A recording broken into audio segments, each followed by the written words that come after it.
Greetings and salutations. I would like to welcome everybody back and some of you for the first time to the Full Sport Press Podcast, the premier sports podcast for the consummate sports fan. And this is your one-stop shop for all sports-related news and topics. I am Jay Hope. Boy, Big Jeff. Weezy in the building. Say what's up. We said. What's up? What's up? What it do? What it do? What it do? Coach Lock in the TSU jersey. Say what's up, Cam. What's good? What's good, fellas? Glad to be back again. Back in the saddle. Brooklyn, we back in the map. How's everybody? Cool, Good, man. Cool. Coach, that's a school issue right there. That's all right there. Yeah. That's an actual real game jersey. Yeah. How many points you scoring in the jersey, Coach? This ain't my personal jersey. I got you. You know what I'm saying? This ain't my personal one. How many points you get in that jersey? How much would I get in this jersey? Yeah. Hey, man, you know, it could range. If fuck around and be a good night, I might hit 6 threes. It might be a bad night. I might hit one. It just depends, you know. That one, when you hit one, I'm probably guarding you that night. Ain't no way. Speaking of you guard, you got you a just big make matchup. sure. You damn right. I was just about to say. You make sure Pope you guard Pope. Hey. Pope said he's coming in town soon, coming back in town. He had some prior engagements this weekend, but next week he's ready to rock. He come back in town, check his temperature, we can go play. There it is. We can go play.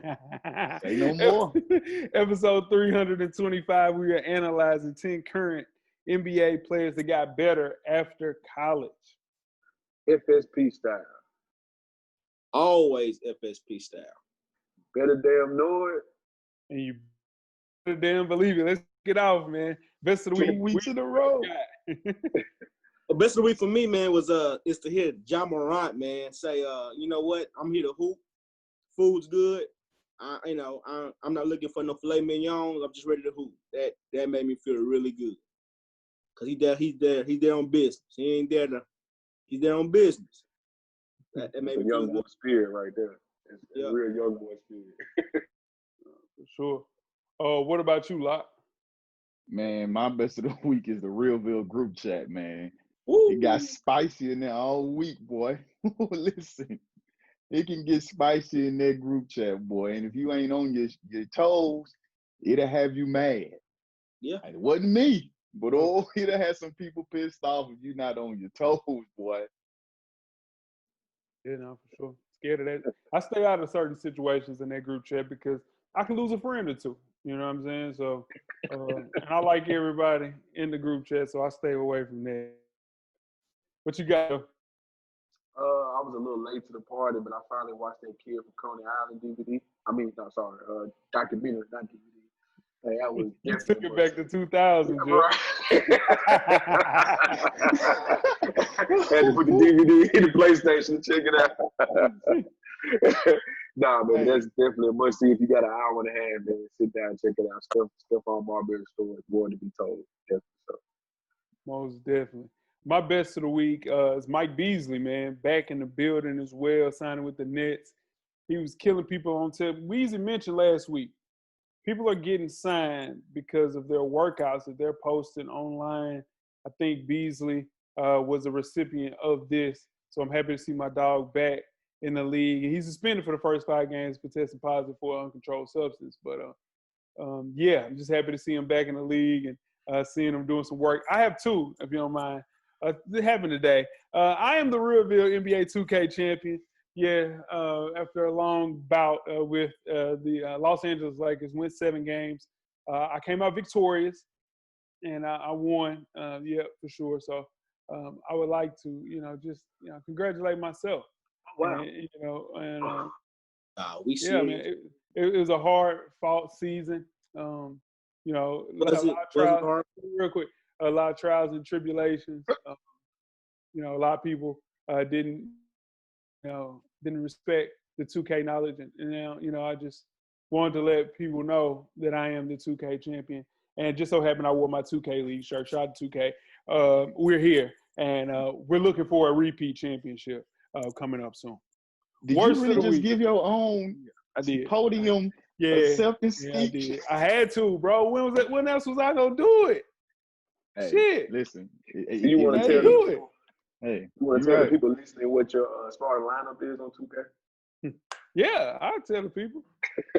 Sure, they got to tune in next year. It's going to get worse next year. Hell, man. Worst of the week, Jeff, what you got? Since you're doing all the capping and talking, what you got? Just ask the question.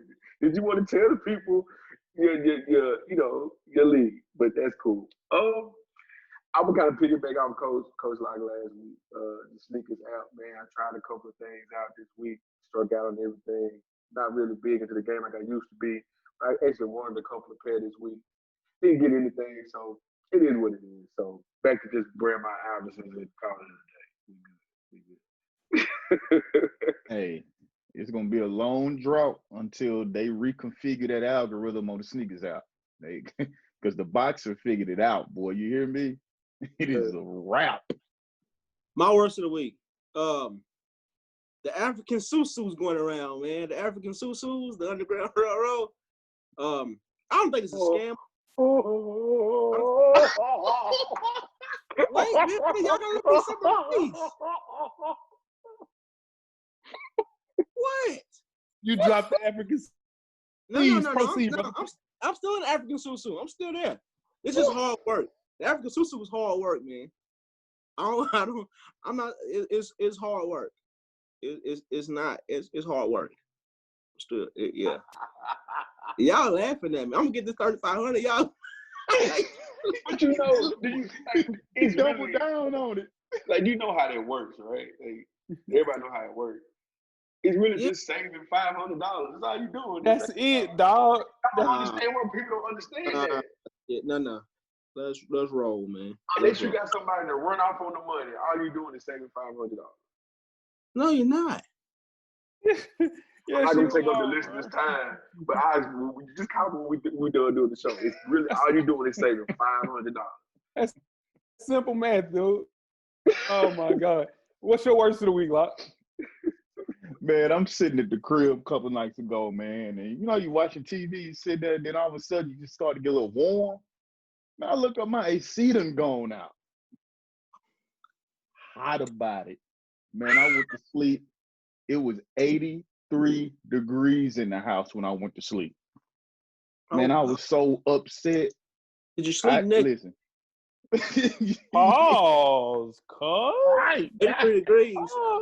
Yeah, Lee. Come on, Weezy. Right now. Y'all know what I meant. I ain't mean I'm looking out for you. That ain't a question you asked. Nope, nobody on this platform should be asking me that question. I'm looking out for you. No, I want you to answer that question. I don't want you to answer that. And I'm not, Jeff. Don't worry. I'm not going to answer that. But I called the AC man that night. Luckily, he showed up the next morning at 6:30 and got me taken care of. But, man, listen. Shout out to him. Whew, it was a rough night. Was your AC unit out, or did it have to just put Freon or something in it? Not the fan just stopped working for some reason. I don't know. He said it kind of overheated, but I don't know, man. I'm just glad it's working. Yeah, for sure. They ain't have to replace your whole unit, so that's one. Nah, thank God. My worst of the week, rookie mistake, man. I was on a Zoom call, my job, and not necessarily a Zoom call, just what else called? Google Meets, whatever the case may be. Anyway, we're on Google Meets, and I was talking, and all of a sudden, I had to finish my lunch. So what I didn't know, I muted my headset, but did not mute the computer. Yeah, rookie mistake. So as I was eating my lunch, the entire call heard me chomping on chips, and sandwich, everything, cookies. I had a whole damn meal. But here's the thing. So when I'm eating, I had sandwich stuff on my hands. I didn't grab my phone. But my Zoom meet, a messenger comes up, right? So I get a message on Messenger, like, dude, mute your phone. I can hear everything that you're doing. So I have sinus and allergy problems. So I'm on there eating chips, man, bro. I was wilding. And just so having one of the homies, man, send me a message and said, mute your phone. I get to my phone. I had 10 messages from all my coworkers laughing at me, like, whatever you're eating sounds really good. So Yeah, man, rookie mistake, man, had never happened to me. Usually if I just mute the headset, it works. Not today. Not that day, for sure. I'm glad you wasn't watching nothing on TV crazy. Hey, or, Woo! you know me, I'm a cursor. You know, so in turn, somebody might have said something stupid. I know 100% I said, what the fuck are they talking about? Easily could have said that. So, yeah, that could have went ugly. For sure. Man. Yeah, man. Stat of the week, man. You guys didn't hear this last week. So, in turn, we're going to bring it back. We have a stat of the week from Lil Mike. Shout out to Lil Mike for stat of the week. He informed me that, one, he was the smartest person in the family. That no shot at anybody on this Zoom call. All right. Stat of the week. It takes 3,000 cows to supply the NFL with enough leather for a year's supply of footballs. On top of that, he also came with another stat that informed me that Desmond Howard is the first and only player to win Super Bowl MVP from solely special teams. So shout out to Lil Mike for those stats of the week. Keep them coming. Bryce will be back next week. But for sure, Mike came through with some stats. Bring back Bryce. Bring back Bryce. There's a lot of damn cows, I tell you that. Yeah, and that's a lot of beef on there. Shout out to Lil Mike, man. Damn, So, make sure you check us out on iTunes, Facebook, IG, Google Play, Stitcher, Spotify, Beyond Pod, YouTube, and of course the SoundCloud page to catch up on the full archive of past episodes of FSP. How do you do that? Just search for Sport Press Podcast. When you get through doing that, make sure you check out the On Deck TV Hip Hop Podcast with Animal Brown and Spike Lee every Wednesday. The latest issue is up, the 2010 year review, or 2010 year hip hop, I guess I should say, recap show. Do y'all remember where y'all were and what y'all were doing in 2010? Shaking it. Oh, shaking it, you done. Shaking it. Having a good time. Yeah. Was having a good time. Nothing to talk about. Nothing to talk about. Nothing to see here. Good time, though. Great time. Shout out to the guys doing a great job over there at the On Deck TV Hip Hop Podcast. Speaking of one of the guys, Animal Brown, me and my dog, myself and Animal Brown have a podcast, fashion related. Here's the thing. We're working out kinks. We're trying to figure out what the hell we're going to do. So stay tuned for FTYA Fridays. We should be back very soon. As soon as things get squared away, we will let you know. In the meantime, circle back. The IG page is filled with content. Look at that. Check it out. We'll be back soon, man. More than importantly things, though. Wear your kicks. Cop responsible. Jeff. Yes, sir. You have 10 good wrestling seconds. Oh, yeah. Let's start the clock. All right. So quickly, episode 2 of the 808s and Chair Shot podcast is available right now. Make sure you go check that out. Shout out to Neek. My man Neek DiBiase, as he's been called this week. So, yeah, we definitely having a good time right now. Good show, man. Kind of follows what we talked about. WWE dropping the ball on COVID, but we knew that was happening. And shout out to Keith Lee, though. Defeated Adam Cole for the NXT Heavyweight Champion. He is now a double champ. He is the North American Heavyweight Champion and the NXT Heavyweight Champion. If you don't know who Keith Lee is, go look him up. You see why I'm bringing it up. Keith Lee is going to be special in the wrestling industry, and he looks like everybody on this call. That doesn't happen a lot in wrestling. So that is my 10 good wrestling segment. Shout out to him. Yeah. Most definitely shout out to him. Now, tweet us with questions throughout the week at Full Sport Press. Don't forget to comment and give us a thumbs up or a thumbs down on the YouTube page, on the iTunes page. Please rate and subscribe, but more importantly, don't forget to tell a friend. To tell a friend. Tell a friend. To tell a friend. That the revolution will be podcasted. And before we get started with the first half, Weezy, do you have a yellow box of Cheerios award recipient for the listeners? I do. This week's award recipient is the NFL, the National Football League.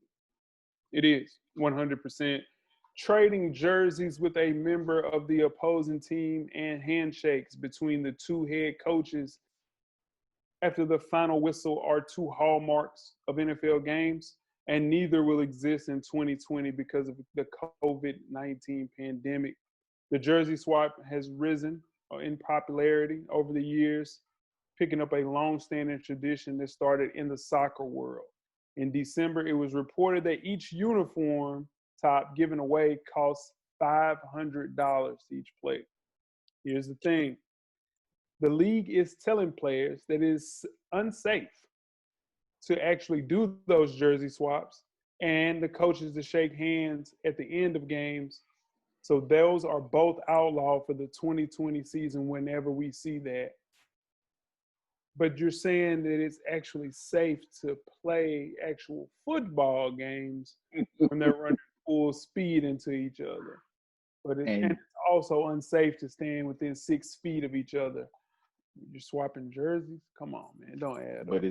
But you can go and fully tackle and grab another human being. Man, come on, man. Strange times we living in, fellas. Strange Hey, times. man. Weezy, what'd you say about now? What'd you say? What's going on? What? I want to see football, man. So I ain't gonna say too much about it. Oh, okay. That wasn't what I was talking about, but what did I say, Jay? You know, I blank out. What did I say? It's all okay. The Chiefs and the Houston Texans are scheduled to open the regular season on September the 10th. Good luck to that. We hope that we'll actually see those games. 25 capacity, so we'll see. Get that out to the NFL, Weezy, for sure. It's on the way. It is on the way. Got to get that out for sure. You guys ready to get started with the first half? Yes, sir. Let's do it. The first half is underway. First half, the hottest sports in the past week, like we do each and every week here at the Full Sport Press Podcast. Before we get started, I am Jay Ho. It's your boy Big Jeff. It's your boy Weezy. What it do? It's your man, Coach Locke. Locke, where can they find you at on social media, my brother? Man, it's the same. Lock_the_great. That's THA on IG and Twitter. Sure. What about you, Weezy? I'm FSP_Weezy on IG and I'm at How Weezy on Twitter. Holla at me. Holla at you. What about you, Jeff? Jay Easley 84 across all social media platforms. Oh, hell no. And I am Jay Hove on Instagram and Twitter. Find me on Twitter. People still commenting about Magic Johnson. They showing me highlights of Magic Johnson. And the highlights that I've seen are of him dribbling a basketball, passing it. Very similar to how White Chocolate passed the ball. So, yeah. So keep them coming. Are you still standing strong on that, Jay? When they come in? But Dad, he can't shoot? Yeah. Magic Johnson can't shoot. No, but we didn't ever debate that, though. Yeah, and I'm saying, give me a point guard that can't shoot in the NBA right now. Rajon Rondo. Yeah, Rajon Rondo. Right. How good is Rajon Rondo? NBA champion. When he was in his prime, he was an all-star. We're going to talk about Rajon Rondo. Sure, we are. Sure. Most definitely. And Coach Locke got the youtube.com/Full Sport Press Podcast giveaway squared away. We'll get that to you guys as soon as possible. Kick things off with some football, fellas. Pat Mahomes and the Chiefs. Man, Chiefs and Super Bowl MVP quarterback Pat Mahomes have reached an agreement on a 10-year contract extension. The deal is worth $450 million and could be up to $503 million. Love that money. Sure. The extension includes a $140 million injury guarantee as well as a no-trade clause. With his landmark payout over the next 12 seasons, Mahomes will be the richest value contract in American professional sports. Is Mahomes worthy of this contract?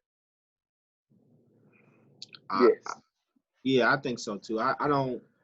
When I heard this contract, usually I'd be like, "Oh man, that's too much money." It never crossed my mind that it was too much money. It's well deserved, man. So we won a Super Bowl in his first 2 years. MVP. It's hard to. Yeah. Congratulations, man. Get paid. And everything we just said, This guy is he outplayed his contract, number one. And if you think about the years of this contract, with being a 10-year contract, he left room to still have a team around. So he did it the smart way. He took the years and left room in the salary cap each year to build a team around him. So the kid was smart, man. He deserved everything. We all knew he was gonna break the bank. You know what I mean? We knew that. So on top of that, he played it the smart way, played the long game. Man, he deserved every bit of it. I agree, Jeff. He, like you said, he did it the right way by allowing himself to keep weapons around him. Because at the end of the day, as good as he is, if he would have broke the bank yearly early, then you're not going to be able to keep paying your Travis Kelce's, your Tyreek Hills, and all those players and keep those weapons around you. And then whoever his agent is, you got to give kudos to them. Anytime you get $141 million clause in your contract, it's guaranteed to you if you get hurt, you winning. Because that's the thing with the NFL. It's not guaranteed. It's not baseball where if you sign a $500 million contract, that you're guaranteed to get that $500 million no matter what. That's the thing with football. You get hurt, then you might not get that money. So for him to be guaranteed $140 million, if he gets hurt, that's huge for him. But, you know, he did it the right way.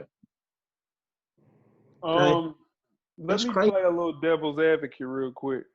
I think Patrick Mahomes dropped the ball. Is he worthy of this contract? 100%. I think he blew a golden opportunity to change the structure in the NFL forever. He couldn't have only asked but demanded a fully guaranteed contract. The deal should have been 12 years of guaranteed money. Only $63 million of really fully guaranteed money, and maybe 141 barring any injuries. If there was one player that could kind of force the NFL's hand and also the Kansas City Chiefs to give and properly compensate, it was Patrick Mahomes. And no matter the length or terms of what it could have been, it should have been fully guaranteed. You think the Chiefs would have said no? Hell no, they couldn't. They wouldn't go into a situation where they could say no. And I think he dropped the ball as far as setting up the NFL long term. They gave Kirk Cousins, $84 million contract, $100 million contract. You mean to tell me that Pat Mahomes can't get 7 more years guaranteed for the same amount of money? It's crazy, man. I see what you're saying. Gave him a guarantee. Go ahead, Coach. My bad, Jeff. I don't think they would have gave him the guarantee. He has the bargaining chips, but at the end of the day, it's the NFL. I think they would have said your guarantee is this 140 if you get hurt. That is your guarantee. That way, if something happens, you got your money. But I don't think he would have been to go in there and say, look, I want all 500 as a guaranteed. I don't think they would have done that.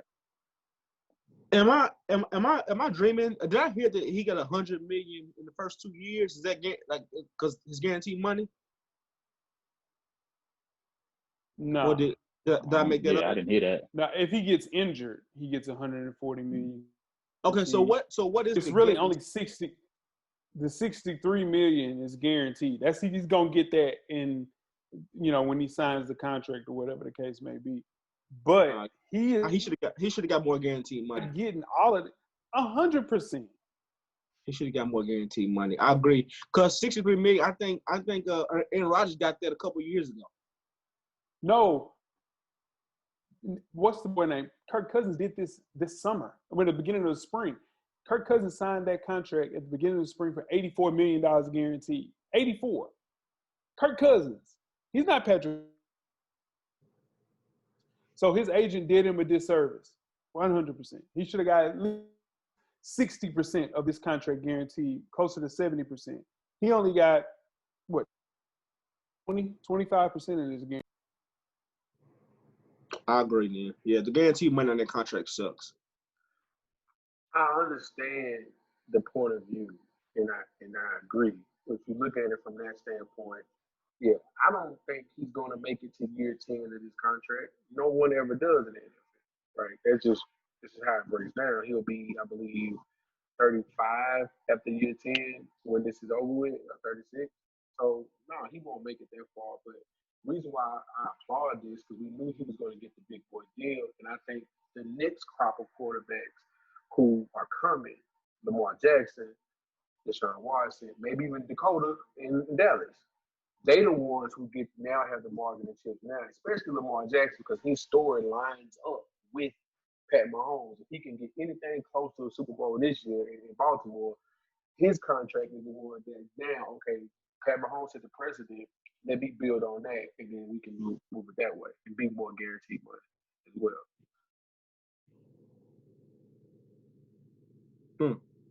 Trust me, if they can't give Patrick Mahomes more money guaranteed, Lamar Jackson gonna get less than that, 10 times less than that, 100%. They're gonna pick Lamar Jackson apart, man. They're gonna say he runs too much, he's high risk of injury. They're gonna pick him apart. I hate that too. They could try, but if the production stays the same and he runs less this year as what was projected, he's gonna run less this year. The production stays the same. You gotta pay him. Jeff, Patrick Mahomes won MVP the year before that and took his team to a Super Bowl. Lamar Jackson can't do that in the next 2 years. It's impossible. He got MVP already. He got the MVP, right. The defense is cold, and they got better on offense. It's possible. Sure. It's possible. I said I'm picking him, but it's possible. That's all I'm saying. It's possible. Yeah, Lamar Jackson has to start winning the playoffs. That's it. He got to start winning the playoffs. They just did a top 10 QB ranking. Patrick Mahomes number 1, Aaron Rodgers, boo-boo, bop-bop. Lamar Jackson's 7th, bro. There's no way that the NFL teams look at Lamar Jackson the same way as they look at Pat Mahomes, which is unfortunate, but they don't. They just don't. And that's bullshit. I'm not disagreeing. Bullshit, but if you put they're two totally different quarterbacks. Totally different. Look, Lamar Jackson is super athletic, and the athleticism is crazy. Patrick Mahomes has an arm talent we've never seen before, and that's what the NFL likes. We have arm talent. I'm just saying what they like. With Lamar Jackson, they're still like, oh, we see Michael Vick. This ain't gonna play out. They don't really believe it. I don't think. Well, let me say this: with Lamar Jackson, he has the arm talent. May not be the sidearm throws and the blind throws that Pat Mahomes can make. But Lamar Jackson has the arm talent to make throws, and he has the athleticism. I guess the point I'm trying to make is that with Lamar, it's only one team that's got to buy into it. And if Minnesota bit the Kirk Cousins fruit, Lamar Jackson winning MVP, he can force Baltimore into doing that. I hope. Again, history does not side on what I'm saying, Jay. But I'm just saying if it played out, I think Lamar Jackson might have the leverage in the long run. I got you. All right, let's keep it in football and move on to college. So the Ivy League, your Harvards, your Cornells, your Princetons, has decided that all fall sports, including college football, not going to be played at its institutions in 2020. If you recall, the Ivy League was the first conference to cancel sports right before Rudy Gobert saved the world. The first time we heard about Corona, right before the NCAA tournament. So they moved their fall sports to possibly starting in 2021. And then you have conferences like the Big 10 and also Weezy's beloved Pac-12 that did a similar thing on Friday and said they're moving their fall sports and playing only inter-conference games. They play only league games, if played at all. So guys, are we gonna have college football this year, or are we just prolonging the inevitable at this point? I think we'll have college football. I think it'll be only in the Power 5 conferences. It's only I think like the SEC will play. They'll all start out playing. The Big 10 will play. The Big 12 will play. Go Florida State's in whatever their conference they're in. They'll play too. But it's I just don't like that they took away the non-conference games, right? But still, like say Florida State has to play Boston College. That's still across the country. They have fly across the country to go there. So there's still a lot of travel. So I think trying to be too smart about it. I don't think the virus is not going anywhere. But, I mean, it's not safe at all to play. You can't make it safe. You can't make it safe. I don't think so. It's a risk. If you're gonna play, it's a risk. I don't think you can make it safe. I don't think we're gonna have college football. I think they're gonna try to start it, but I think somebody's gonna wind up coming out and saying they have the COVID again, even if they get into the actual practicing before they play the real games, and that's gonna cancel it. Because I was gonna take this for one player to say he has it. Now they have to cancel it. I know, like Jeff said, the ACC is probably only playing conference games right now, but I think they're gonna follow suit. I just think it's too much.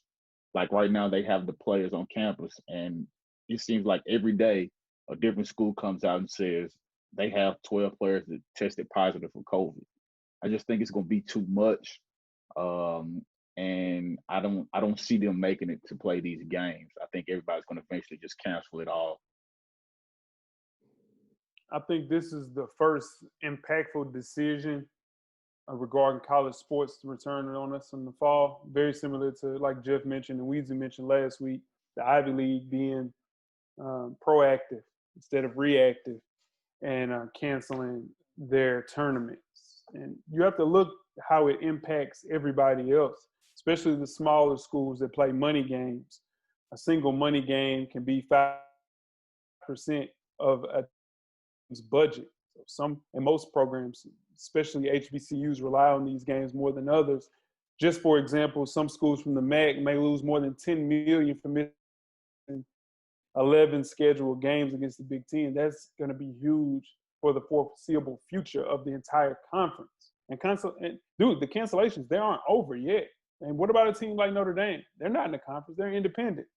So it gives teams, like, canceling the season as far as like playing non-conference games gives the NCAA time to kind of figure out how they're going to attack this if the virus dies down.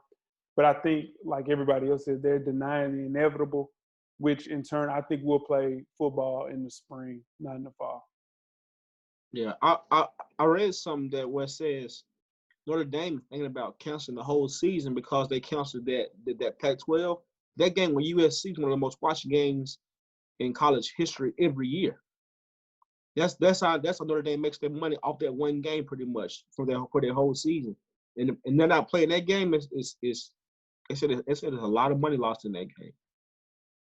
A lot of money lost. Well, speaking of the effects of COVID, Stanford decided they're going to cut 11 sports. What are those sports, you ask?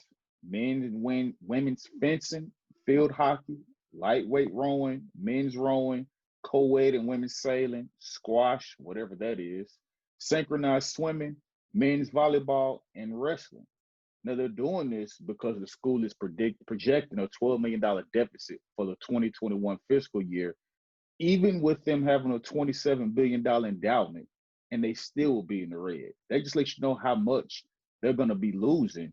If you have $27 billion coming to you in endowment and you're still going to be $12 million in a deficit, that's a big deal. Now, Stanford will have 25 teams, more than Division I average of 18 sports programs still playing, but they're not the only schools to cut sports. You have 56 teams from 19 Division I schools, one being from the ACC, the only Power 5 conference, that have been cut across the country. They include baseball, softball, wrestling, men and women's lacrosse, men and women's tennis, men and women's golf are amongst some of those being cut. Like, for example, Cincinnati cut their soccer, Boise State cut their baseball, Akron cut cross country and golf and women's teams 2 weeks ago. So there are other things, spending and staff reductions they're also doing. And just recently, Jeff, our team, Florida State, they're making the athletic director and coaches, including the head football and basketball coaches, Mike Norvell and Leonard Hamilton, they're going to cut back on their salary because the athletic budget has to be cut by 20%. So not only is this COVID affecting pros, it's affecting college just the same.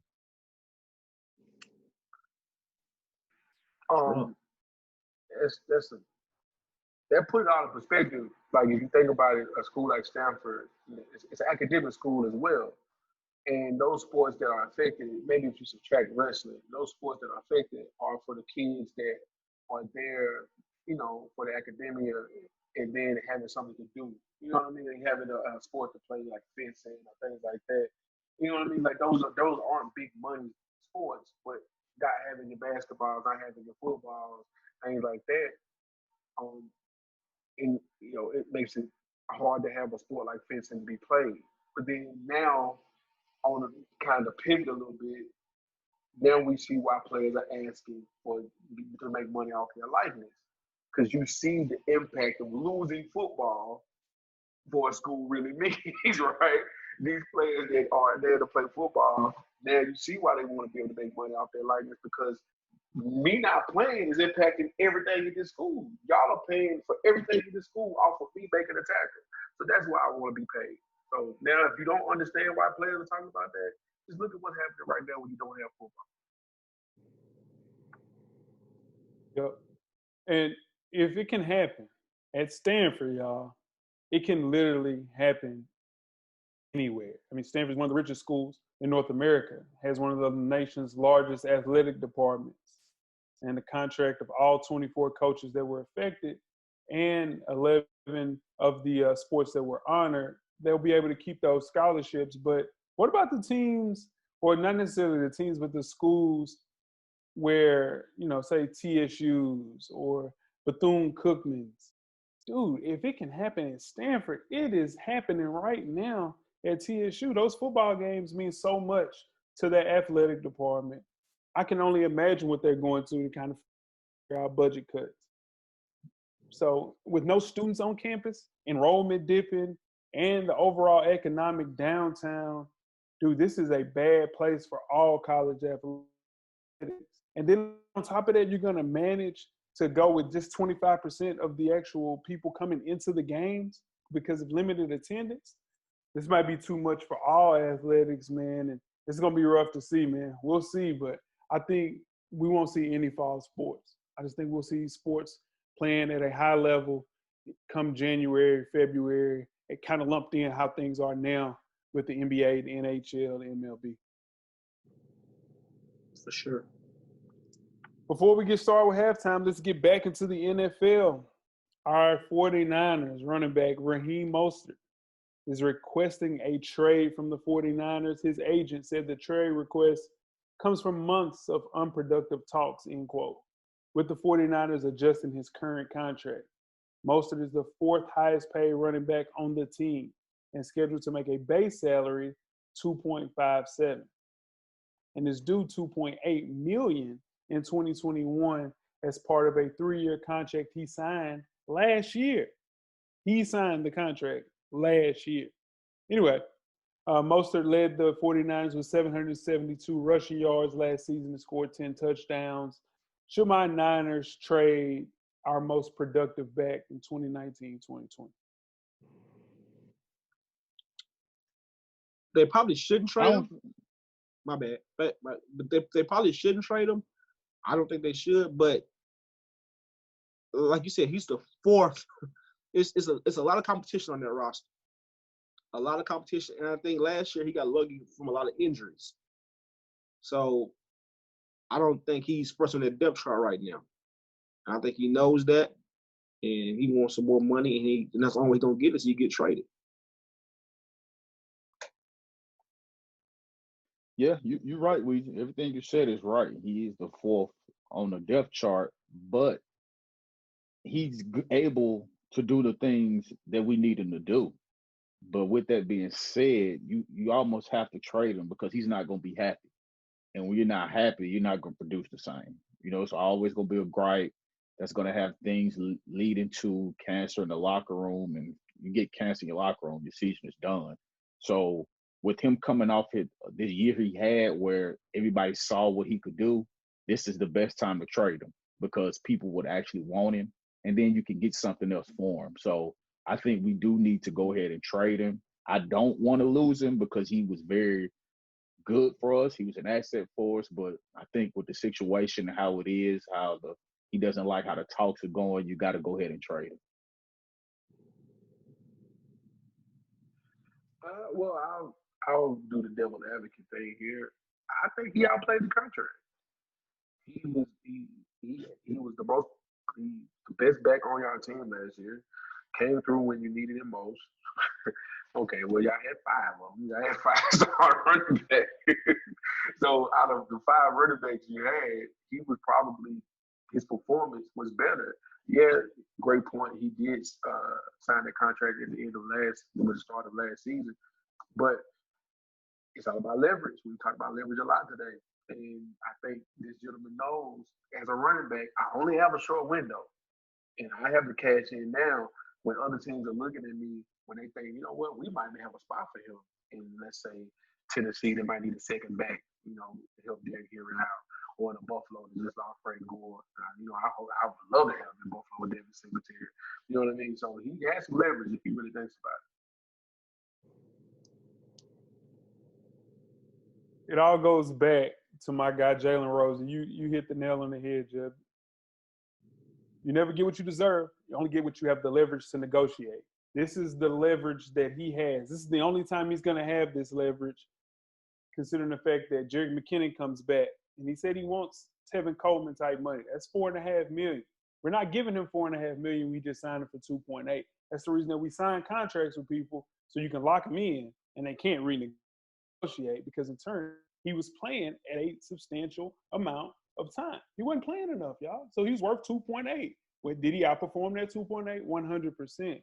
So I think we should trade him, and I think we should trade him to get maybe a draft pick or package him alongside to get Jamal Adams, something like that. But if we do that, no, I'm saying you package him and Jaquiski Tart, boom, there is the trade that we can give for Jamal Adams. I hope and pray that we could do that. But in turn, and then we just signed Devontae Freeman, 2.8. He's gonna take that. Let's go home. Or we could package him up and send him to get Fournette. Fournette wants to go. They trying to trade Fournette. I'll take Fournette right now. Oh God, you've been playing too much Madden. He's been playing too much Madden. Dude. I'm just saying, he wants to be traded. By all means, here we go. This is it. And Fournette with our offensive line, come on, man, he's gonna kill. It's a good change of pace back. Him, Tevin Coleman, Jerick McKinnon. We already got rid of Matt Breida. Come on, man. Hey, has the running back position in the NFL like took a fall? It's not the cool position no more. Right. It's done. It's done. Yeah, I don't think so. I don't think kids gonna grow up want to play running back no more. Nah, quarterback, wide receiver. Hey, the running back. They treat you like you're dispensable as a running back. Sure. Mm-hmm. Just the same way to a quarterback. You only get 141 million out of 50. You're supposed to get 500 million. Bullshit. A running back would jump off a cliff right now for 141 million. They ain't sniffing that. 100%. Even the best ones ain't sniffing that. Guaranteed. That's a fact. You guys ready to get started with halftime? They know they're gonna get hurt. Yes, sir. Yeah. We're at the midway point. Enjoy all of the halftime festivities.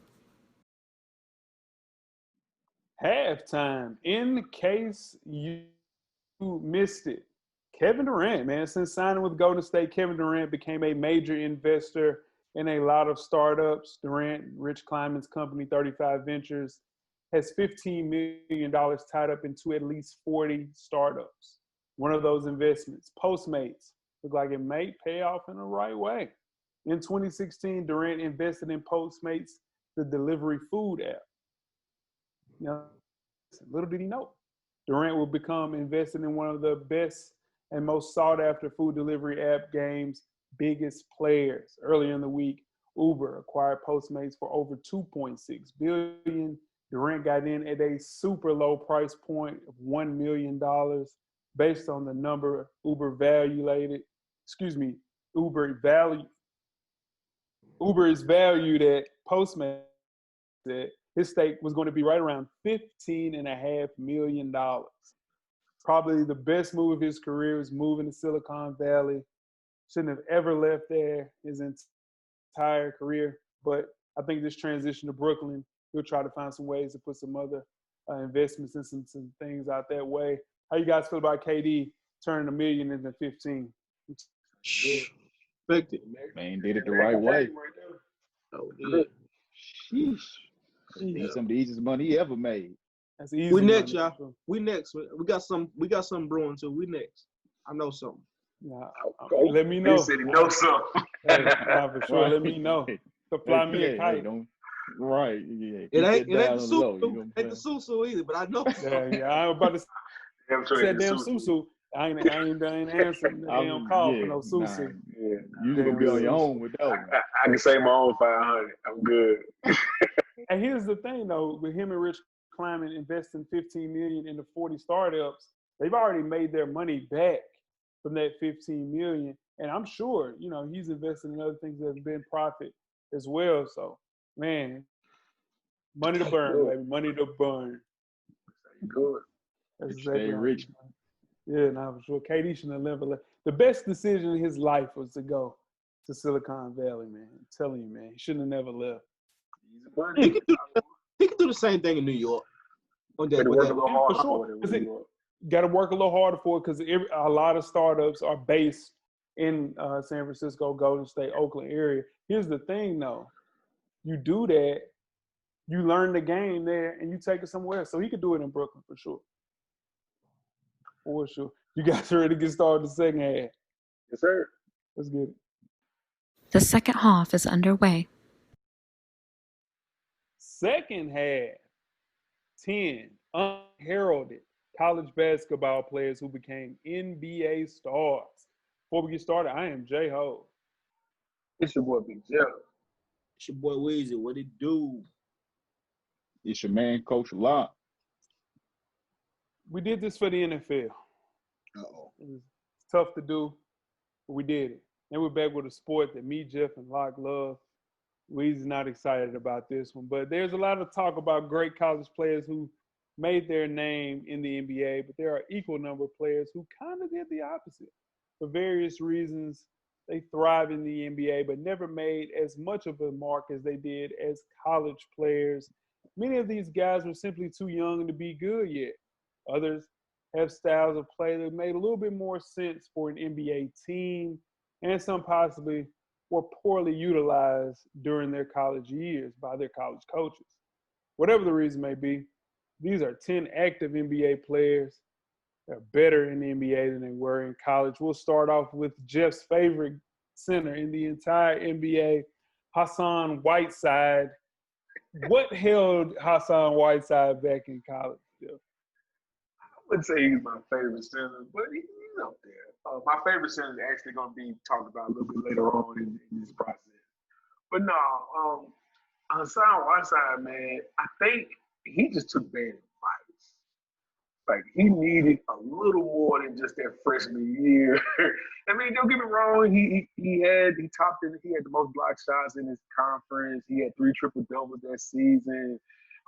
He broke the record for most blocks in the season for the Conference USA, I should say. So he was putting up numbers.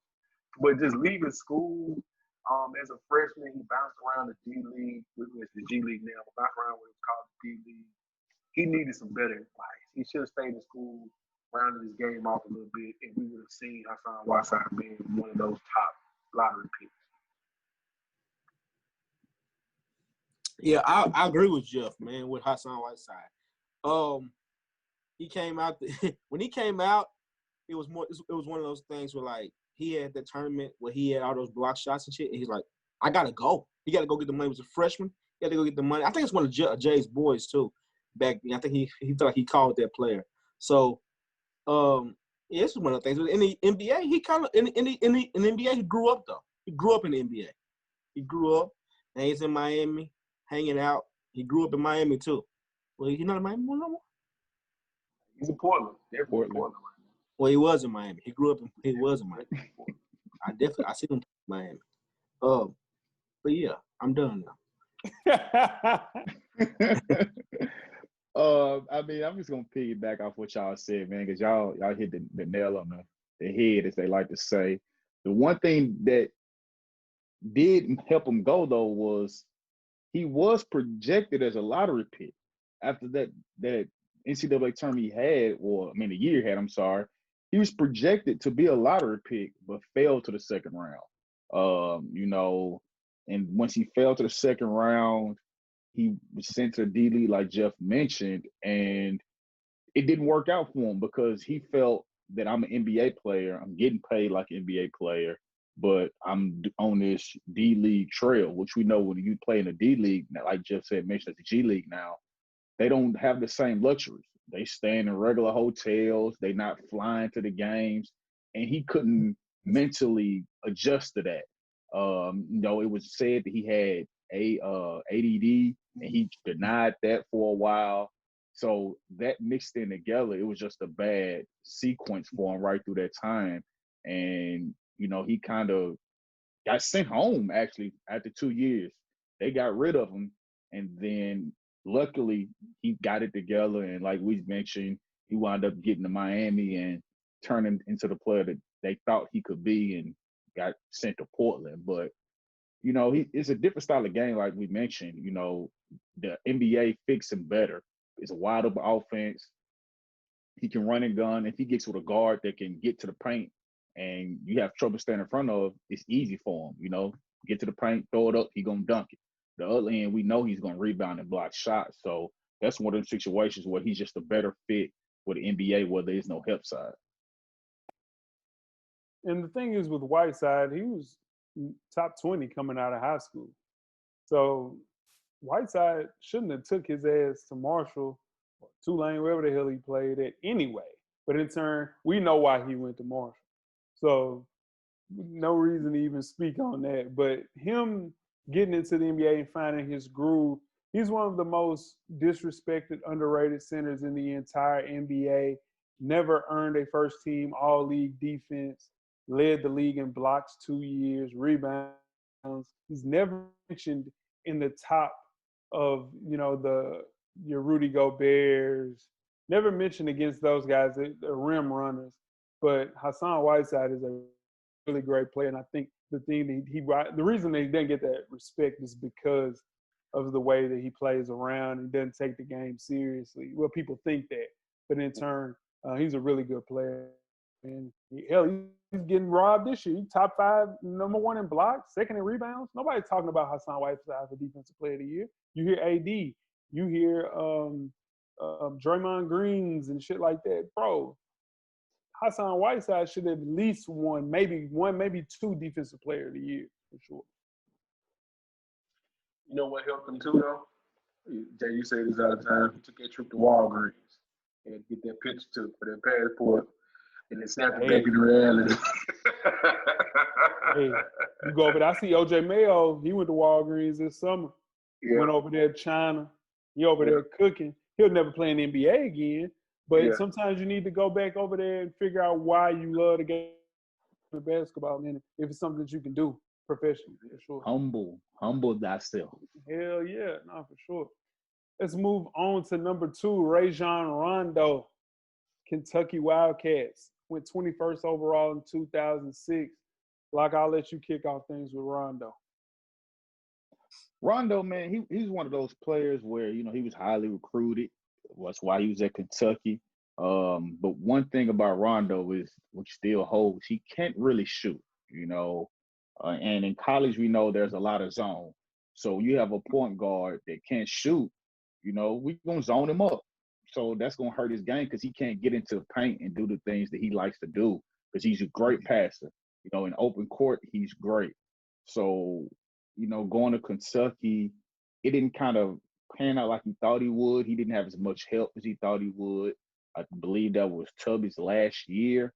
So, he didn't have the players that you see at Kentucky now. He had some players with him, but it wasn't like the players that Calipari is getting in Kentucky. He's not a scoring guard. He likes to help people and dish the ball. So when he got to the NBA, it changed. It's more open, run and gun game where he can create easier. In his prime years, you're talking about he averaged 10 to 13 points and 8 to 11 assists. And he was a big part of that Boston trio. So I think him being in college wasn't as well as he was in NBA for sure. You gotta think about it too. Like that wasn't, like Coach said, that wasn't Calipari's Kentucky. That wasn't Rick Pitino's Kentucky. It was that stopgap for Tubby Smith. Now, Saul Smith and them, they won their chip that first year. But after that, it was some questionable ball being played in Kentucky. Shout out to Tubby Smith. But and then Rajon Rondo coming out of high school from OU, probably arguably the best high school basketball team ever that he was on the OTL. It's quite possible. He going to play with Tubby Smith with that slow down half court style. That ain't him. He want to push the ball, and it didn't work in college. Not like he wanted to anyway. Yeah, I agree with Jeff, man. They can't slow the ball down for Rondo. But in college, he kind of played that way a little bit. He played in that system. He played in that system a bunch of running sets. Because I remember seeing him play at Vanderbilt. Vanderbilt beat the crap out of that team too. Who would have beat the crap out of that Kentucky team back in the day, 2006? But Rondo was a gifted. He was a coach on the floor too in college. Coach on the floor. He always knew where to be. I think that's what got him to the NBA. Now he was still good. He was talented, but he always knew right where to be. He carried that team in Boston. He was the leader of that team and couldn't shoot. He averaged like 10 assists in that on that team and couldn't shoot. So he had a spot in the NBA. It's just the game changed on him though, and boy did it change. The game changed. Just like it would have changed on Magic Johnson. He'd have looked like a short Rajon Rondo with no defense. But here's the thing with Rondo. I think you guys basically said it. You know, he was not interested in playing around players like how he did with Kentucky and Tubby Smith that weren't good. He did not have teammates. So in turn, he fell late in the draft and falls into a perfect situation in Boston. 3 Hall of Famers, 1 Hall of Fame coach. He was the 5th starter on a loaded Boston team and found his way as the starting point guard on that team. And like Weezy said, the leader of the team, the point guard. Because why? He's playing with better players. Some players look better in situations where they're around better players, and some people need to be on teams where they're the best player. So I think Rondo fell in the perfect situation. And the thing I worry about Rondo is that if he can get a situation where he can get another ring, he might be a Hall of Famer, y'all. Very possible. And we can't forget about Rondo. In the NBA, he plays exceptional defense when he came to the league. He played really, really good defense, and that you can't coach that.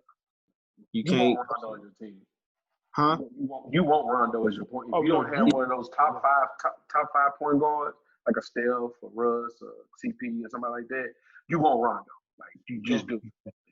Yeah, not for sure. Speaking of Russ, let's move on to our third person, Russell Westbrook, UCLA Bruins, man. I will let Jeff serenade his favorite basketball player. I'm gonna keep it light. I'm not gonna do what I normally do, but sometimes we forget how good Russ really was in college. Sometimes, but he was a different type of player. He wasn't. Wait, what? What are you saying? Go ahead. I saw some looks. Like that team was loaded. Him, Kevin Love. They lost to Memphis in the Final Four. You know, could have won their championship his sophomore year after he won a starting job over Nick Collison. Pac-10 Defensive Player of the Year as a sophomore. Boy had them clamps. Still do got the clamps. Where did the clamps go?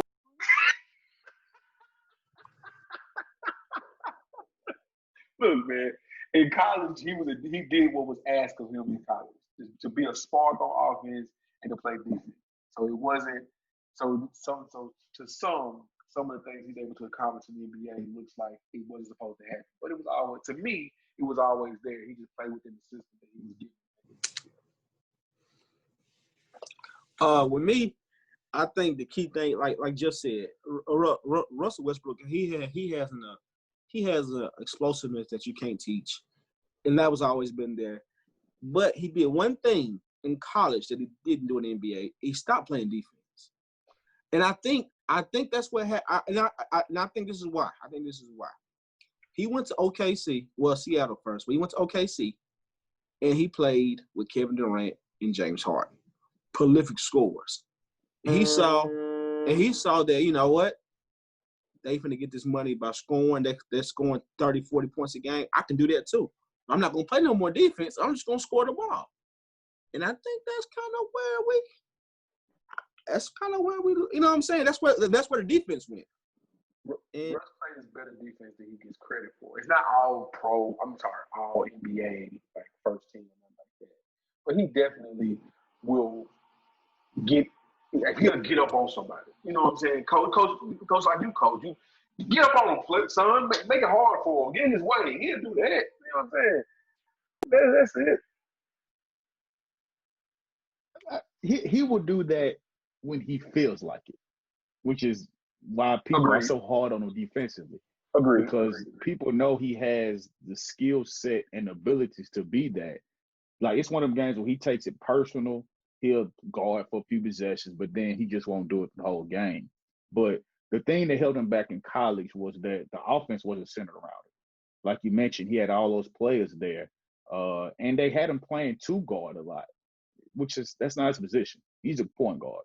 He needs the ball in his hands to be the player that he is, because he can't shoot. You can't be a two guard and you can't shoot. It just is what it is. So that's part of the job description, to be a shooting guard. To be able to shoot. Exactly. So he needs the ball in his hands. But like you mentioned, the team was loaded. He did have players, and I think the offense not being centered around him is really why he didn't look like he does in NBA at UCLA. Oh, Russell, you Thaddeus Westbrook. The thing is with Russ, third team All Pac-10 at the time, never really figured out his way to transition that Defensive Player of the Year status to the NBA. And I think more than anything, Russ is just a late bloomer. He's a late bloomer of a basketball player. And I think he developed as he got older, where we see a lot of players do. And on top of that, man, you playing with KD, you get James Harden a year after that. You are around players that really take the game serious. And I think that helped Russ's game blossom, because at the end of the day, he averaged 3 points as a freshman in college, 12 points as a sophomore. Not saying that he, with that team, Kevin Love was the best player on that team. So the offense ran through Kevin Love. To say that Russell Westbrook got better in the NBA is an understatement, because he went fourth overall. Better get better in the NBA. You're a top 5 pick. So, but yeah, no, he definitely got better. The defense just left. Never played defense as soon as he got drafted fourth overall. Defense went out the door. No first team, not second team, not third team. People, you mention Russell Westbrook, defense is the last thing that you'll say. Intensity, explosiveness, a triple-double, 100%. Defense, 11th on that list. Let's move on to the number 4 player, Jimmy Butler, Marquette. He's the last pick, first round in 2011. Weezy, you want to talk about Jimmy Butler? You want to kick it a lot? Go ahead, Locke. Well, Jimmy Butler is the definition of late bloomer and hard worker. You got to realize Jimmy Butler went to junior college for 1 year. He didn't go to Marquette straight out of high school. And he wasn't a really strong offensive player back then. He was more of a defender, but he's just the person that you really look to that says, if you work on your game, this is what you can become. He wound up averaging almost 16 points the last year he was there at Marquette, but he didn't look like Jimmy Butler that he does now. When you mention Jimmy Butler NBA, you're talking about one of the best two-way players in the league. He's going to lock you up on one end, and then he can score on the other end. It's just the definition of working on his game, because you go from going to JUCO to going to Marquette to being the last pick in the draft, then winning most improved player to now you're an all-star. It's just the definition of getting better in the NBA and working on your game and believing in yourself. So with Jimmy Butler, is just hard work. Yeah, I think the best thing ever happened to Jimmy Butler in his NBA career, his best award was winning the most improved. Because once he got most improved, he knew his next step. Couldn't nobody stop him. He knew how much money he got out of a team last year because he wanted more money. He beat the whole damn team on one-on-one. He beat the whole squad. We ain't never seen the tape on that yet, but he beat the whole squad. And then he wanted to fight him. Come on, nobody denies it either, though. So we ain't see the tape, but nobody denies what happened in that practice, which makes it even funnier. I read a story. Go ahead. I read a story on Jimmy Butler when he was coming out of Marquette. Excuse me. He came from Texas, and he was talking about how he didn't know that it snowed in Wisconsin, and he just pretty much went to college thinking he could still wear his slides and gym shorts every day. So you factor that in college, not knowing exactly where you were going. But the fact that he stayed, to me, what helped him the most is he stayed for 3 years, and he was able to get his game together and then move on and then play for Thibodeau in Chicago, who brought the best out of him. Perfect situation for Jimmy Butler. To me, that's it worked out very well for him. Yeah, man. Just like Jeff said, the perfect coach, the perfect situation. Coming to Chicago, hard-nosed coach, hard-nosed player. Jimmy just didn't realize how good he could be until he got to Derrick Rose's team. It was him. It was Luol Deng, Joakim Noah. Then you have this young player, and you have a person coming off an MVP with his knees bad with Derrick Rose. Like, hey man, you can be really good if you just put the same effort you put into everything else. And he got that most improved player that Weezy talked about. And the sky's the limit, man. One of the best two-way basketball players in the entire NBA. Next year, they're going to get Victor Oladipo down there in Miami and really cause hysteria in the Eastern Conference for sure. Move right along to Jeff's favorite player, the one and only, playoff Paul George. Fresno State went 10th overall in this draft. What held Paul George back in college, Coach Locke? PG, man, he's just a late bloomer. He's the definition of late bloomer. Because you think about it, he averaged 17 and 7 his last year as a senior. He's just one of those people that it just took him all 4 years to get it. And sometimes that happens. Everybody's not a one and done. Everybody can't go 2 years and they figure it out. He's 6'10", first of all, playing a 2-3. So that's a problem in itself if you just average. If you 6'10" playing on the wing like that. So him just working hard and starting to get the confidence and going to Indiana and figuring the game out, it just took him a little longer than other people. You don't see too many players like him that you say play all 4 years in college. Most time when you have players that are MVP caliber like that in the NBA, they didn't, especially now, they didn't play 4 years in college. He's just a late bloomer. And he started to figure out, kept working on his game, and now he's in the same boat as Jimmy Butler, one of the best two-way players that is in the league. He'll lock you up on one end and then give you buckets on offense. So he's just the definition of working on his game, improving his ball handling, improving his shooting. I agree. He's the definition of a late bloomer. If Paul George went to Fresno State, if he'd went to anywhere in the SEC, and like being 6'10" and not doing that good, he would have transferred. He would have transferred to another college. But I think it was a blessing by him going to Fresno State. He had to stay with the same coach, same team, and grow with them, and to become the player that he is now in the NBA. Killer. Is Paul George going to be is he going to be a Hall of Famer? Yes, sir. Yes, sir. I do believe so. Again, my cutoff, my measuring stick, Paul, is always Tracy McGrady. Tracy McGrady made the Hall of Fame first ballot. Anything is possible to me. But if I'm a coach at a mid-major right now, I have Paul. Like when I go on recruiting missions and recruiting this, I bring Paul George's story with me. Like he's who you want. He's the players who you coach in the mid-major. You go get players like him. You can keep them on for 1, 2, 3, 4 years, and you can mold them into the player they're going to be, and then put them in the NBA. Just talk to a family and say, look, I can keep your son for 4 years and get him where you want him to go. Like, if you coach in the mid-major, just bring Paul George story. Because nobody saw dude become who he is right now. I refuse to believe somebody can tell you they scouted him as a freshman coming into Fresno, coming out of high school, I should say, and say, this kid's going to be arguably top 7 player in the NBA. Nobody would have saw that. I agree. Yeah, PG, man, is a special talent, and he didn't really get to hone that skill until he saw a person that he could be.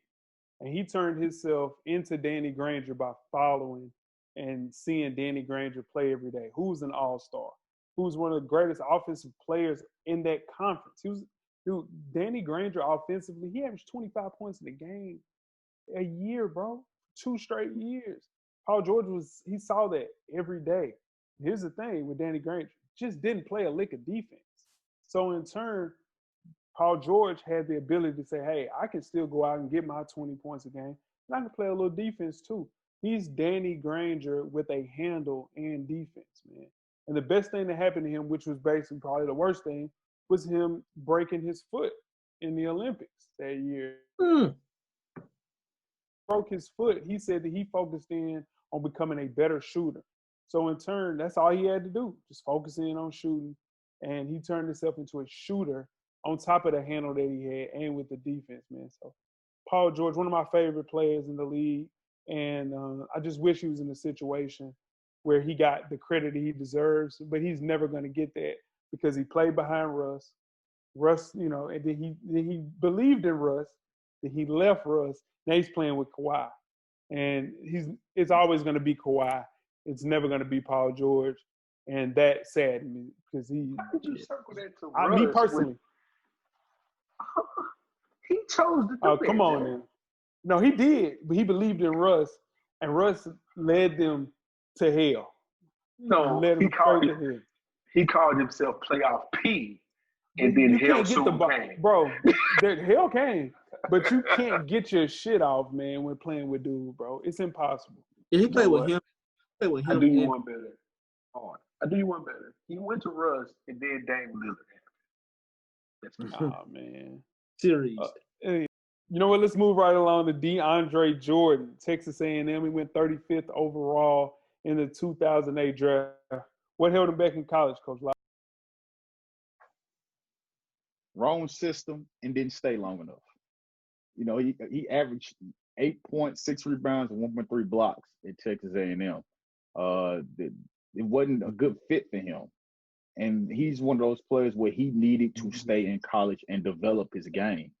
And it showed when he got to the NBA because he had no offensive moves, none at all. Only what he was scoring is tip dunks, lobs. You know, he was not the player that he bagged down, you throw the ball to him and he get a bucket, which in the NBA right now, it's not too many of those anyway, the center position, but those are the things that you get staying in college like Paul George did. He gave himself time to develop. Now, I don't think he should have gone to Texas A&M in the first place, but now he gets to the NBA, gets drafted late, but the best thing that happened to him is the point guard CP3. Mm-hmm. He's playing along Blake Griffin, and then you have one of the best point guards ever running the show and creating and making it easy for him because we know he's athletic.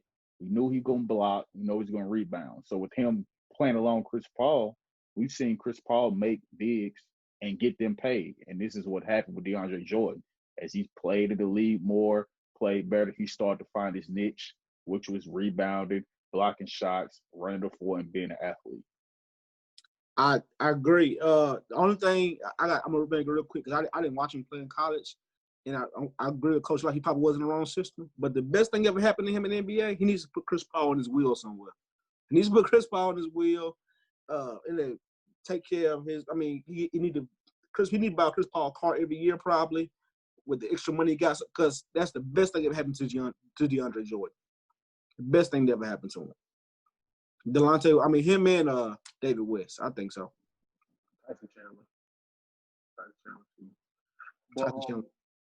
When it comes to DeAndre, man, he was emotional in college. Like he didn't really put it all together. He wanted to go to Texas A&M to play for another coach, and the coach left, before he started. That kind of played into it. And, he had some breakdowns on the court, didn't join a couple of huddles, didn't join a couple of meetings. So, that's going to hold you back in college. It's going to make professional teams look away from you. But everything I said about CP3, being his will and getting him paid, absolutely good. Yeah, like Jeff mentioned, Mark Turgeon just didn't know what the hell to do with DeAndre Jordan. He was a McDonald's All-American, Jordan Brand All-American, all of the All-Americans you could get, and he only averaged 8 points a game. Those are numbers that you send to somebody that's going to Walgreens, going to play in Turkey the next year. The best thing that happened to him is getting drafted with the Clippers and playing with the point guard that's got more people paid than Jay-Z got people paid in the rap game. CP, man, Tyson Chandler, Blake Griffin.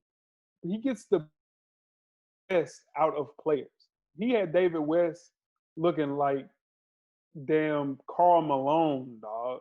His pick and pop. He was and even see came out and said, man, a lot of those lobs that I'm throwing to him and Blake, those supposed to be turnovers. Those boys are going to get those lobs, man. So it's all about a fit, and the Clippers were the correct fit for a player like DeAndre Jordan, man. He was blessed for sure, and he definitely needs to send CP a little bit more bread. All right, Jay. Go ahead. How sick of you that you didn't get to see Kobe play with Chris Paul? Man, it's one of the, God rest his soul, David Stern. Kobe. I cursed him out religiously every time I saw him because Kobe would have 6 rings for sure. Ooh. He would have 6 rings. You got to think about it because he got 2 with just Powell. Yeah. He got Powell, Lamar, just Powell. I mean, I'm just saying Powell, Lamar, Ron Artest. The ghost of Andrew Bynum. They even could have did it. They even could have did it right before they did it with Steve Nash. Yeah, they couldn't do it then though, because nobody really wanted to play with Kobe then. Kobe was an old it was over. Yeah, he was just mean and upset and mad. Nobody wanted to play with him then. But I'm telling you, because they would have still got Dwight. Man, can you imagine CP and Dwight? Yeah, they would have fought though. Kobe had to beat both of them up. No, for real. I'm just saying, I think God didn't want that to happen because CP and Kobe on the team, they would have fought for real. You thought him and James Harden got into it? Yeah, him and Kobe would have got into it for sure. Most definitely. Let's move right along. along. Fought the whole team. It'd been them 2 against the whole team. Them 2 would have fought. The Bus family. Who is their GM? What? Yeah. Wasn't Smush Parker on that team then? Nah, Smush was. Oh, no, Smush. Smush was gone. Not Smush. They had to beat him up for real. He'd have been on that team. Nah, for sure. Ain't no question. Move right along to Klay Thompson, the 11th overall pick in the 2011 draft. Damn, he been in the league 9 years. That's nuts. What held him back in college, Jeff? I was looking into this because I wasn't really up on Klay in college, but I felt like everything was cool up until right when he was going to the last tournament he had. He played 3 years. He was a solid defender. Of course, he had the tray ball. He had the textbook jump shot, all that. But right before the NCAA tournament, he got arrested for some weed. So that held over his head for Klay Thompson. So let that sink in. He was a 3-season starter in college, but he had the weed charge. And he was at a small school. But the best thing that happened to him though, the league changed.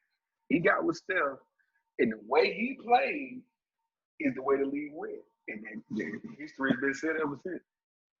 Yeah, I agree with Jeff.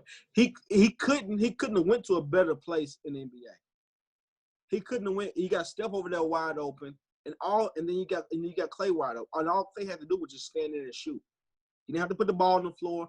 Klay got them clamps to this day. He had the clamps in college too, what people don't realize. He had the clamps in college. Yes, he did. I remember seeing him. He had the clamps in college. But you standing wide open over there. Like I got Locke over there standing wide open, and I'm over here. They can't guard both of us. You self-check though, Weezy. No, I'm not. Check ball whenever you want to do it. He called you self-check. Don't listen to him. He said you were self-check. Oh my God. Jesus Christ.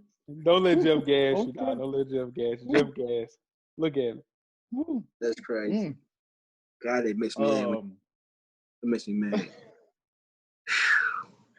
Well, these are one of the guys that I didn't really think was so much held back in college. Because you got to think about it. He averaged 21 his last year. He was 2-time first team on Pac-10. He did what he's supposed to do there. Because you look at it, he's a career average in NBA, 19 points. I think his career average, his high in NBA is 22 maybe. So he just kept doing what he did, but like Jeff mentioned, it couldn't get no better for him in the NBA. Perfect system. It's a shooting game now. That's what everybody wants to do. And he has one of the purest shots in the NBA, purest shots ever. So he just kept doing what he did in college with the perfect team. You put him, like Weezy said, along Steph Curry. Now you had the best shooting backcourt ever. We've never seen a better backcourt that can shoot better than those two guys ever in the NBA. I mean, and on top of that, his dad was #1 pick in the draft too, so he has some good pedigree going into things. But it's and we got to give Mark Jackson a lot of this credit too. He saw a lot in Klay Thompson, just like he saw in Draymond Green, and getting those guys to put that team together, and Klay Thompson, getting to a situation where he is the player that he is now. Nobody thought Klay Thompson would be this good. They assumed he may be like how Cam Johnson is now, or another, stand still shooter, Mikal Bridges, things of that nature. Klay Thompson will be a Hall of Famer now, and he was first team all defense, second team all defense last year. So on top of that, he's strapping up too, man. So he wasn't playing defense like that in college. Clearly, I didn't know that he was on the weed in college too. That's crazy. That was a great find. I didn't know anything. I didn't know that either. I missed that one. I for sure missed that one. And I misspoke. It wasn't right before the tournament. It was 3 months before he got drafted. So yeah, they off the weed. I know he drank Budweiser's, but I didn't know he drank on weed. I know he like sure. The way he drink beer, I let you know he smoked weed for sure. Let's move right along to Kyle Lowry, 2006 first round pick, 24th overall. What held him back in college, Coach Locke?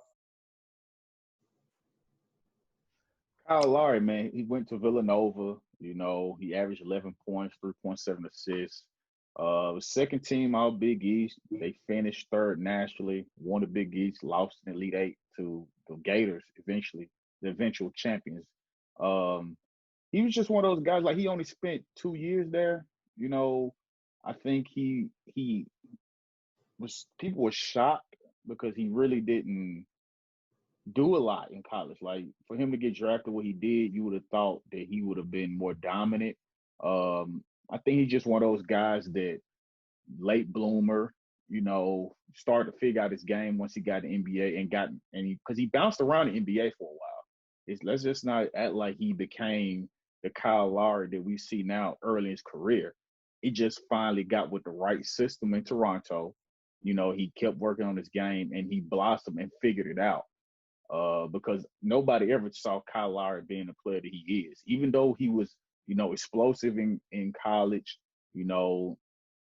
just didn't see him being the player that he is in Toronto. It just took him a while to figure it out. And he's a product of playing in the right system.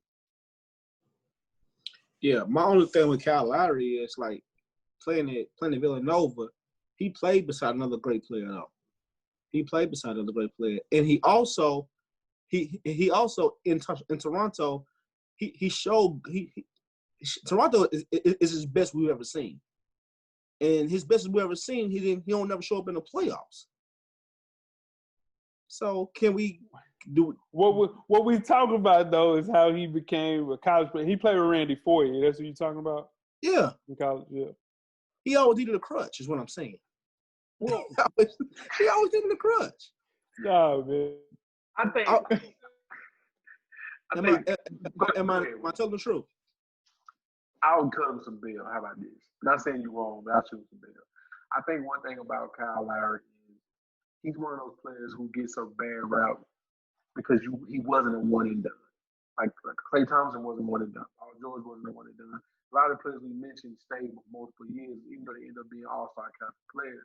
So to us on the outside, we look at it, he played 2-3 years in college. Like he couldn't have been that nice. You know what I'm saying?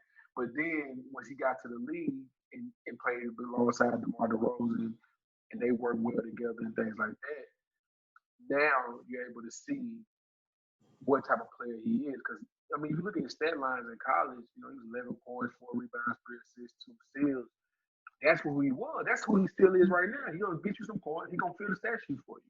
He's not going to be the most explosive player on the team. He's not going to score 30 every night.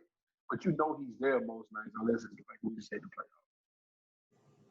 Yeah, he definitely doesn't show up in the playoffs, but everything that Kyle Lowry does, he's improved. He's a better scorer. He's a better defender. He's a better passer. The game, he just had to find his game and his fit in the NBA. So him going to Memphis, him going to the Rockets, then finally finding his home in Toronto, he had to figure it out, man. But since he's been in Toronto, he's for his career averaged 18 and 7. Dude, that is totally different the way he played in college. So it's all about confidence and the team depending on you to make big shots. And he makes big shots all throughout the regular season. Does he show up in the playoffs? No. But he had Kawhi and he had DeMar DeRozan.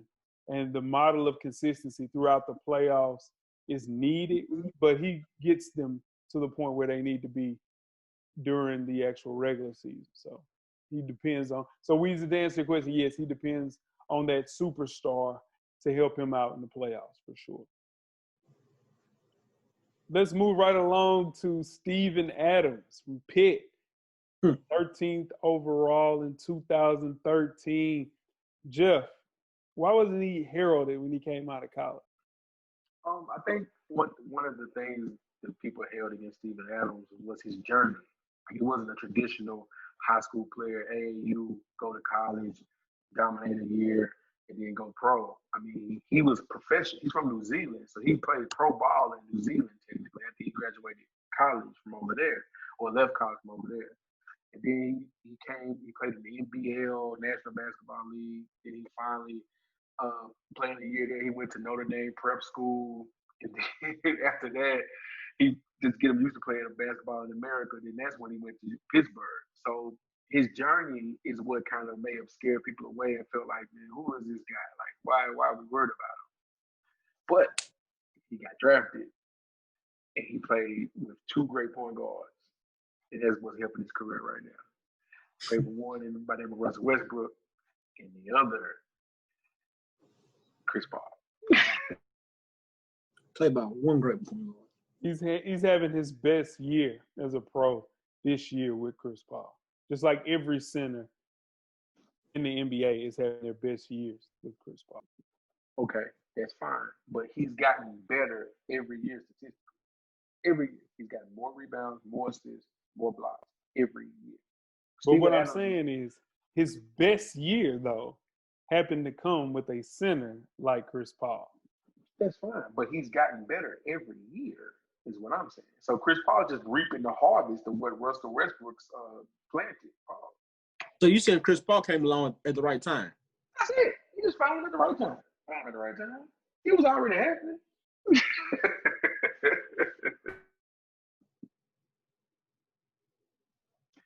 He should be an all-star, by the way. I don't believe in that. Steven Adams should be an all-star next year. Like his production doesn't fail. It doesn't matter who he's playing. He's developing offensive moves now. Like his game just gets better every year. Like this, we should not be saying all-star snub for Steven Adams. He's another one of these guys, another late bloomer. He only played in college that 1 year at Pitt. And it took him a while to figure it out. But I believe that Chris Paul really put him over the top. It gave him the confidence. He was getting better, yeah, Jeff, but when he started playing with Chris Paul, that really it took his game to another level. And then once you get that confidence, it changes everything. With the NBA, you look at players, you look at your best players, their confidence is through the roof. And Chris Paul helped him get that. So him playing with Chris Paul, I think that just helped him improve in the NBA to become the player that he is. And he took that and kept it going. That's why he's still improving. But I think that's, like you mentioned, the journey in college and him not staying long kind of hurt him also. Because he only averaged 7 points, 6 rebounds, 2 blocks in 1 year. So you really don't see that and get you drafted at the 12th pick overall with those stacks. Just for historical context, we did mention, you guys mentioned he's having his best year. Right now, he's actually averaging a 3 year worth of points, less rebounds, and just more. Jeff, what I'm saying is, no. What I'm saying is that they played 58 games, Jeff. Okay. Come on, man. But he's averaging 4. He's averaging 4 less You've points. been kidding me. He's averaging 3 less points. And what I'm saying is, there you go, man. He averaged 14. He averaged 13.9, Jeff. Don't do that. He's averaging 10 points. Come on, man. Nigga averages 10.5. That's 11. Man, go on. So 13.9 is 14. Come on, man. Anyway, let's move right along to our final member of this heralded 10 players that became better once they got in the NBA, and this person is Chris Middleton, Texas A&M, went 39th overall in 2012. What held him back in college, Coach Locke? Middleton, they didn't win a lot, you know. So when you're at a school where you're not winning a lot, that's going to affect you. You know, he only averaged 13 points a game, 5 rebounds. He was second team all Big 12, but they only played an NCAA tournament once while he was there. So that's going to make him slip in the draft, of course. And then with the NBA, what helped him improve is Giannis. You know, you start playing with a player like Giannis Antetokounmpo, he's taking all the pressure off of you. He's allowing you to develop, and we've seen Chris Middleton become the player that he is ever since Giannis Antetokounmpo got there. Because before that, they were saying that I wouldn't have been surprised if Middleton wouldn't have stayed in Milwaukee if you don't see Giannis go, because he wasn't panning out like they thought he was. He was not turning into the player they thought he would be. So what made him improve in the NBA is the Greek freak. Yeah, I agree, man. I agree. Playing NBA, playing with Giannis takes so much pressure off of Chris Middleton. I mean, the only NBA player I think the superstar that it's hard to play with that you don't get. I mean, for some reason, don't ever work out is LeBron James himself, unless you're Dwayne Wade or Chris Bosh.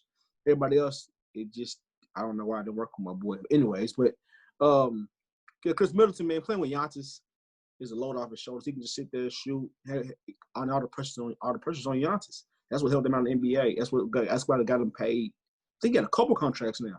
He got a big boy contract, if I'm not mistaken. Yeah, Chris Middleton got $150 million. Goodness gracious. See what happens when you play with a 7-footer? And the thing is, I think the Detroit Pistons dropped the ball with this kid, him and Spencer Dinwiddie. They dropped the ball and not letting these players develop. But they took their time with Stanley Johnson. They took their time with some of their younger players, Darko Milicic. It's a bunch of players. The Pistons totally held on too long and gave up on him and Spencer Dinwiddie way too early. And both, one's an all-star, and Spencer Dinwiddie would have been an all-star if it wasn't breaking his hand and they gave it to D'Angelo Russell. So the thing is just opportunities, man. He was in a perfect opportunity in Milwaukee, took advantage of it, kicked the door in. And on top of that, you're getting to play with an MVP who's seeing double and triple teams. And you're a shooter, you're going to stand right there and knock down shots. He also has to step it up in the playoffs as well, though. You better. In the bubble. No, I agree. And you said something right there when you talk about player development. I'm just kind of off subject, but it's something that bothers me about the NBA a lot. They allow players to wash out. To me, it's just me personally. They allow players to wash out from certain situations a little too quickly. I know it's only 12 roster spots. I get it. But sometimes I do feel like you have to take that time to develop players, not just in the G League, but with your own system. And you see players like Chris Middleton, when he gets a chance to be himself, now he's a $150 million man competing for a championship with the Detroit Pistons. Sorry, AB, or the Detroit Pistons. Your sound went crazy in and out right there, Jeff. Sure, I don't know what that was. Yeah, I don't know. I ain't moving or nothing, but I can do it over again. I remember. No. It's fine. Yeah, I'll be sure.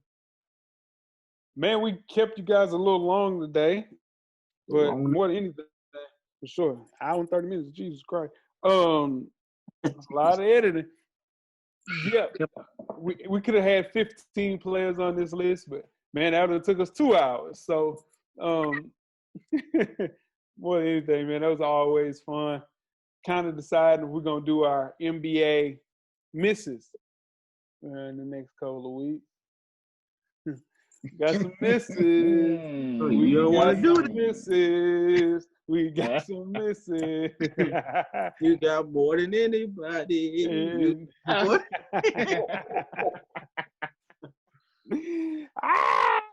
Oh man, I got more than anybody. That's funny, Weezy. Now tweet us with questions throughout the week at Full Sport Press.